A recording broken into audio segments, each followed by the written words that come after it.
C'est Carré, une émission présentée par Louise Felten et Mathias Lafleur. Bonjour à tous. Comment est-ce que ça va ? J'espère que vous allez bien. Bienvenue dans le tout premier épisode de notre émission C'est Carré. Le concept est simple. Toutes les semaines, nous interviewons des célébrités de façon quali. Même si on a 20 ans, on veut avoir l'air de vrais professionnels. Et vous allez découvrir maintenant notre invité spécial. C'est quelqu'un qui ne s'est jamais confronté à la radio. Pourtant, il a vendu des œuvres allant jusque 21 millions d'euros. Vous imaginez le pactole ? Enfin bref. Aujourd'hui, il nous délivre son quotidien en tant que street artiste. Bonjour Monsieur Banksy. Bonjour. Alors, qui êtes-vous ? D'où venez-vous ? Parlez-nous un peu de vous. Donc voilà, je m'appelle Monsieur Banksy. C'est en fait mon pseudo d'artiste anonyme. Je suis britannique et suis connu pour mon art urbain. Et pouvez-vous nous expliquer un peu le parcours d'un street artiste comme vous ? J'ai débuté ma carrière en 90 lorsque j'avais 14 ans et me suis fait connaître grâce à la fresque The Mill Wheel West qui dénonce les violences injustifiées des policiers anti-émeutes. Vous voulez dire des policiers qui attaquent les citoyens, on est d'accord ? C'est exact.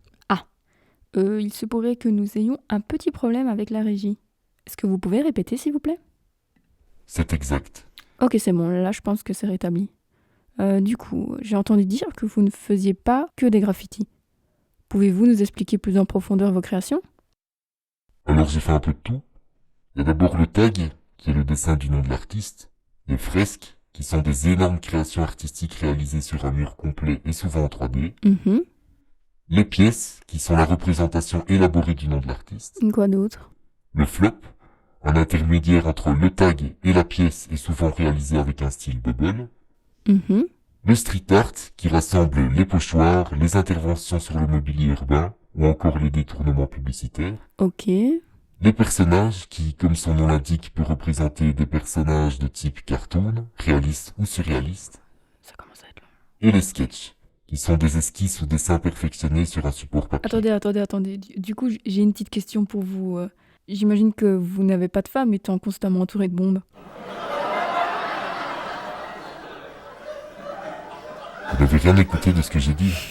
Et attendez, j'en ai une autre.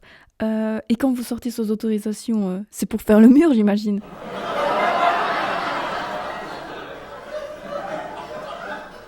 Ok, d'accord. Bon. Allez, restons sérieux, on passe à la suite. Dans la seconde partie de l'émission, je vous confie à mon ami Mathias pour que vous lui montriez vos talents d'artiste en pleine rue. Alors le public, il faut savoir que c'est une grande exclusivité. C'est seulement sur C'est Carré. Bon, je vous laisse partir. Bon amusement.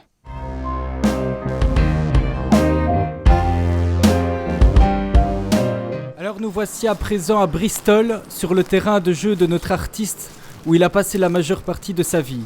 Quelques soucis avec la justice, n'est-ce pas, Monsieur Banksy ? Effectivement. Je me faisais souvent attraper dans les débuts, donc j'ai décidé d'utiliser des pochoirs. Comme ça, une partie du travail peut être réalisée à l'avance et c'est beaucoup plus rapide. Alors, la totalité de vos œuvres s'élève à des centaines de millions de dollars. Alors, c'est très impressionnant, mais comment pouvez-vous expliquer une telle réussite ? Les œuvres le plus souvent lancent des pics à la politique. Critiquent aussi la société de consommation, la guerre, l'incohérence du droit. Bien que la plupart de mes œuvres soient revendicatrices, certaines d'entre elles comportent des messages d'espoir, teintés d'humour ou de dérision. De ce fait, j'illustre des policiers enlacés passionnément, des enfants qui jouent et s'amusent dans des contextes difficiles. Je peins souvent des rats qui délivrent pour la plupart des messages très significatifs. J'aime apporter la réflexion et les questionnements. Je refuse d'être lié aux grandes entreprises de ce monde. Mon rapport avec l'argent et les profits sont la dernière de mes préoccupations. Eh ben, vous êtes vraiment quelqu'un de très honnête. Je n'hésiterai pas à mettre en avant vos qualités. Je les mettrai peut-être en gras, fit-il. Ouais. Si vous voulez. Je n'en ferai pas de même pour votre humour. Enfin bref. Mais je ne comprends toujours pas comment vous arrivez à rester anonyme. C'est quoi votre secret ? Allez. Je vous conseille de courir. On en a terminé.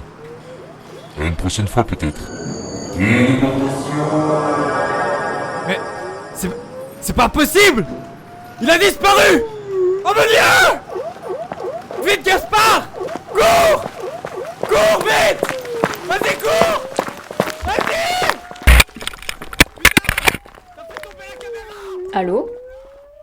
Allô Mathias, tu m'entends? Alors je pense qu'il y a eu un petit problème technique avec Mathias et son assistant. On me dit dans le casque qu'il a été arrêté par la police. Ah ouais, carrément. Est-ce que quelqu'un aurait de l'argent pour le faire sortir? Oui? Non?